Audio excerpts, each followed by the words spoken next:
Good morning, it's Thursday, and I'm going to walk you through the activities today. All right, first, in math, there is a video that I would like you to watch. It is called Harry Money, and Harry Money is just what we would use in the classroom to help the students be able to count collections of money. And there is a slide attached. So for the penny, we would just use a dot. So they would just use the dot as counting one. The nickel gets one hair. We call this line a hair. And each hair is worth 5 cents. So the nickel is worth 5 cents, so it gets one hair. The dime gets 2 hairs because it's worth 10 cents. And as you can see, we would count that 5, 10. And the quarter is worth 25 cents, so we would add 5 hairs to the quarter. If you watch my video, which I highly encourage, it will explain this a little bit more. Today the video is me explaining the Harry Money. And then after you watch the video, there is a money activity in Seesaw. It's labeled Money 5, so let's take a peek at that. Here is the video for Harry Money. And this one is called Counting Same Coins. So what you're going to do is click the draw tool to draw the hairs above the coins, and then use the text tool, or you can still use the drawing tool to write the amount of money in each box. So let me show you how to do that.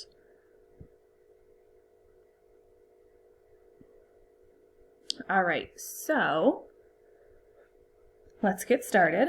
So for the first one, you can choose the size of the width of the marker that you want to do the dot. And for the penny, I would just go and click one time to make the dots above the coins, and then simply count them. 1, 2, 3, 4, 5, 6, 7, 8. And then the students can write 8 cents, and they can do the cents sign. And again, I show you how to draw the hairs on the coins in the video, so please watch that before you do this activity. And then there's just one slide today, so when you're finished with all 4 boxes, you can come and click the check mark over here, and that will save your response and send it to me. Let me move this so I'm ready for the next one when we come back. Take a peek for writing today and reading. Today I would like you to write an opinion piece of writing about the book, One Word from Sophia. Again, please, please, please use this slide for the students' sentence starters. Lots of students are telling me if they like the book or not like the book. And they do give me a reason, but if we were in the classroom, this is what we would be using, and this is what I would be enforcing. So when they state their opinion, have them use one of these sentence starters to state their opinion. When they tell me a reason why they do or do not like the book, their first sentence should begin with one of these sentence starters. Their second sentence should also, or reason why they did or did not, it's not even about liking the book, rather it's about persistence, why they thought Sophia was persistent or not. Their second sentence should be starting with one of these sentence starters.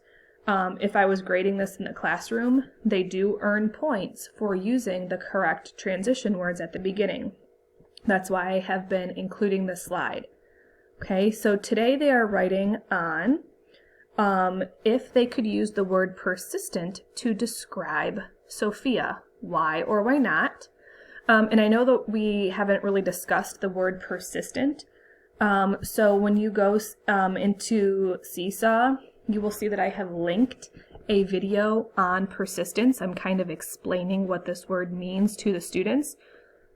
So you can watch the video first, and then when you click add your response, I do have the writing response page attached right to the video, so students can use the text button if they like to write their sentences or type their sentences. If students do not like using the text button on here, that is completely fine. Please add a page. There is a button over here that says add page. You can click on it and then click the picture button over here on the left and upload a page from their journal. Again, please stretch that image so I can see it on the screen.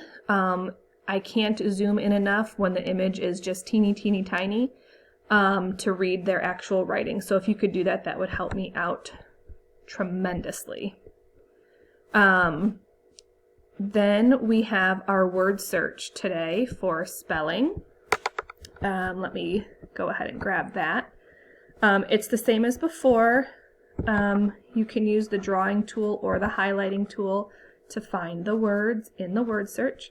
I like the highlighting tool, and they can go ahead and use it to find the words in the word search and then cross them out as they go. Okay? And then also don't forget to do the check mark to turn in your work. There is a reflex math today if you did not already do that twice today. This should be a fairly light day. I know sometimes students don't like doing all the writing all in one day, so you can finish that tomorrow if you'd like.